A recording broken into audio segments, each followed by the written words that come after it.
करने के आरोप में याचिकाकर्ता पर जुर्माना लगाया जा सकता है। हिंदू विवाह कानून में बदलाव की मांग कर रहे नरेश कादियान ने अपनी याचिका वापस ले ली।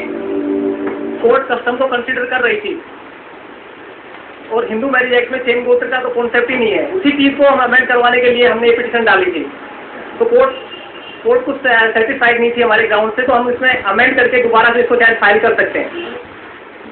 याचिकाकर्ता के वकील ने कोर्ट से ये भी कहा था कि खाप पंचायतें इसी मुद्दे पर 21 जून से हड़ताल कर रही हैं। अदालत ने कहा कि हड़ताल आपका मौलिक अधिकार है, शौक से कीजिए।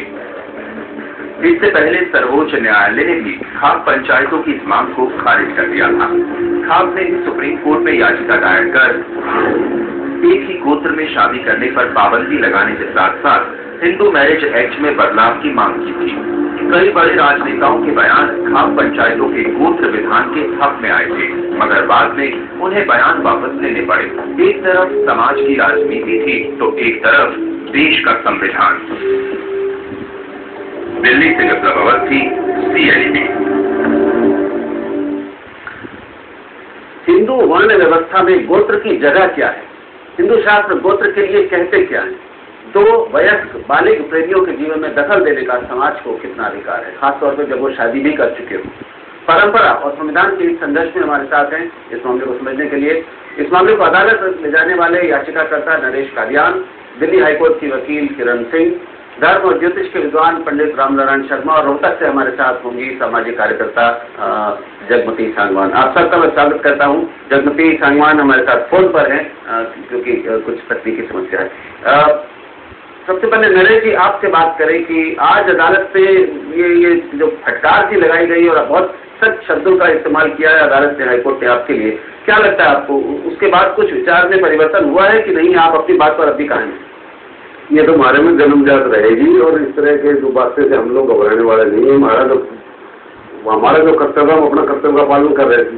सुप्रीम कोर्ट में हम लोग गए, सुप्रीम कोर्ट ने हमें आज निर्देश दिया कि भाई तुम हाईकोर्ट में चले जाओ। हाईकोर्ट में हम लोग आए, ये बात दूसरी के माननीय जज महोदय इस बात पर तो एग्री किए थे कि कस्टम जो है वो ला से सुप्रीम है, तो कस्टम की बात हम करते हैं। हमारा कानून जो तुम्हारा हरियाणा में, जो राजस्थान में और उत्तर प्रदेश में और दिल्ली के भी एरिया में गोद जो है हमारा कस्टम में आता है, तो कस्टम से कानून बना है, तो हम नहीं मानते इस बात है। तो कानूनी अगर बात होगी तो हम दोबारा भी इसमें कुछ बदलाव करेंगे। तो सुप्रीम कोर्ट में भी आप कह रहे हैं कि कानून परंपरा से बने।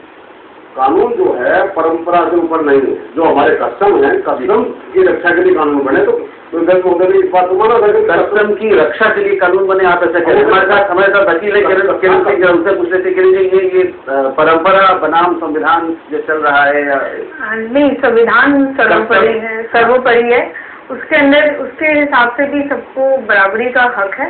तो एक मेरे ख्याल से एक गोत्र में शादी करने में कानून नहीं रोक लगाता है उसको। कहीं भी हिंदू विवाह अधिनियम 1955 में ये नहीं लिखा है कि एक गोत्र के अगर आप हैं तो आप शादी नहीं कर सकते। हमारे कानून में कुछ चीजें तो मना है, कानून में भी लिखा है। सपिंडी विवाह मना है। सपिंडी मतलब माँ के तीन पीढ़ियां पहले थे और पिता की 5 पीढ़ियां पहले तक, तो ये सपिंडी। लेकिन सगोत्र सगोत्री शादी को लेकर, हाँ, वो शब्द का इस्तेमाल नहीं हुआ। वो शब्द का इस्तेमाल हमारे कानून में नहीं है। और क्या हम ये मान सकते हैं कि हमारा ये कानून जब 1955 में बना था और संविधान जब बना था तो सारी परंपराओं शास्त्रों को पढ़कर अध्ययन करके तभी बनाया गया होगा? क्योंकि परंपरा को तोड़ने के लिए तो नहीं बनाया गया है। परंपरा को तोड़ने के लिए नहीं बनाया गया था। ये ध्यान में रख के बनाया गया था कि जो रीति रिवाज हमारे यहाँ जुड़े हुए हैं बहुत सालों से, वही उन्हीं को मान्यता दी थी, सबको मान्यता नहीं दी गई थी। कस्टम होता तो हमारे कानून में होता, क्योंकि हमारे संविधान ने जो जितने भी ये हिंदू कोड बिल है, बाकी जो धार्मिक कानून बने हैं वो धर्मों का अध्ययन करके बने, बिना अध्ययन किए नहीं बने। हमारे साथ रामनारायण जी हैं। रामनारायण जी, आपका अध्ययन और शास्त्रों की जो आपकी समझ है वो क्या कहती है सगोत्री शादी के बारे में? देखिए, ये सगोत्री शादी की बात जो है ये हम लोग बिल्कुल परंपरा और अपने सनातन धर्म से चलते हैं, क्योंकि हम लोगों के यहाँ जितने भी ऋषि मुनि हुए हैं उनसे हमारी पहचान है। और ऋषि मुनियों ने जो है तो अपने गोत्र स्थापित किए और उन गोत्र में जिनका जन्म हुआ वह उस गोत्र से उनकी संतान चली आ रही है आज तक भी। अब इनमें नियम और उपनियम बहुत सारे बन गए। जैसे गोत्र के साथ यह भी जुड़ गया कि किस स्थान के हम निवासी हैं। जब स्थान के निवासी का प्रश्न आता है तब वहाँ वो एस्टैब्लिश्ड कस्टम की स्थिति आ जाती है कि एक स्थान के रहने वाले भी आपस में शादी नहीं करेंगे। तो वहाँ कई बार क्या है कि गोत्र को किनारे कर दिया जाता है और स्थान के कस्टम को जो है कस्टम जो एस्टैब्लिश्ड कस्टम है उसको मान्यता दी जाती है। धीरे धीरे जैसे जैसे समय का बदलाव आता चला गया उस तरह से पहले 5 गोत्र जो है तो टाले जाते थे, लेकिन अब धीरे धीरे करते करते एक गोत्र पर लोग आ गए हैं कि एक गोत्र में शादी नहीं होनी चाहिए। शादी नहीं होने का अर्थ यह है कि गोत्र का अर्थ है कि आपस में भाई बहन का नहीं होना, और भाई बहन की एक साथ अगर शादी हो जाए तो यह बहुत अनुचित है। कम से कम 7 पीढ़ियों तक तो गोत्र को अवश्य ही टालना चाहिए।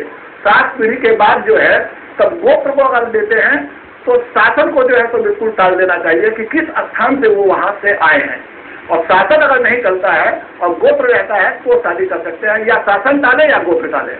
शर्मा जी, ये जो हमने थोड़ा जो कानून देखा, आपने भी देखा होगा कि हिंदू विवाह कानून में भी साफ साफ सपिंडी शादी की मनाही है।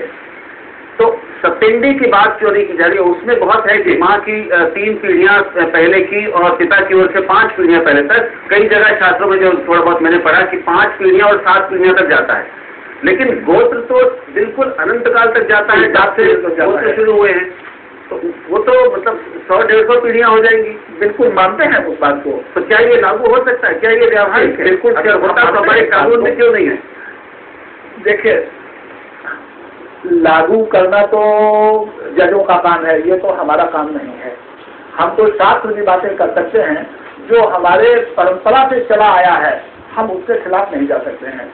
अगर क्या है कि गोत्र को अगर मिलाएंगे तो हमें अपने जी मामा का गोत्र, रामलाल जी, परंपरा की बात में तो फिर बहुत चीजें आ जाती है। सवाल ये भी उठता है कि हमने अपनी बहुत सारी परंपराओं को बदला है, उनको छोड़ा है, उनको बिल्कुल एक तरह से सर के बल खड़ा कर दिया है। तो परंपरा संविधान नहीं है, संविधान भी बदलता है। तो परंपरा होने मात्र से कोई चीज बिल्कुल अनंत काल तक सही रहेगी, ये कोई भी धर्म, कोई भी सभ्यता का इतिहास बताता नहीं है। लेकिन हमारे साथ जगमती सांगवान भी हैं रोहतक से। जगमती, इस पूरे मामले को, ये मामला सबसे ज्यादा हरियाणा में उग्र है इस समय, बहुत मामला, और अब तो बात नौबत आ गई है कि खापों ने हड़ताल तक की धमकी दी है। आप हरियाणा में ही रहकर कई दशकों से लड़ाई कर रही हैं, सामाजिक संघर्ष कर रही, क्या ये मामला है? ये लगता है कि जो बदलता हुआ समय है उसके अनुसार जो बदलाव की जरूरतें हैं, हमारे समाज को उन जरूरतों को समझना चाहिए और उसके साथ सामंजस्य बिठाना चाहिए। ये एक समस्या खड़ी हो गई है हमारे समाज के सामने, और ये हरियाणा प्रदेश में भी इस तरह का एक स्थिति बनी हुई है। और हम सभी हमारे यहाँ के विवाह अधिनियम में अंशदान की बात करते हैं, हम उनसे पूछना चाहते हैं कि ये समस्या कहाँ है, कौन सी समस्या से उसको संघर्ष करते हैं। जगमती, 1 मिनट, आपकी आवाज कट रही है तो हम पूरी बात सुन नहीं पा रहे हैं। हम एक बार फिर से कोशिश करते हैं आपसे बात करने की, कोशिश करेंगे कि थोड़े साफ बातचीत हो सके, नहीं तो दिक्कत होगी। लेकिन उससे पहले एक छोटा सा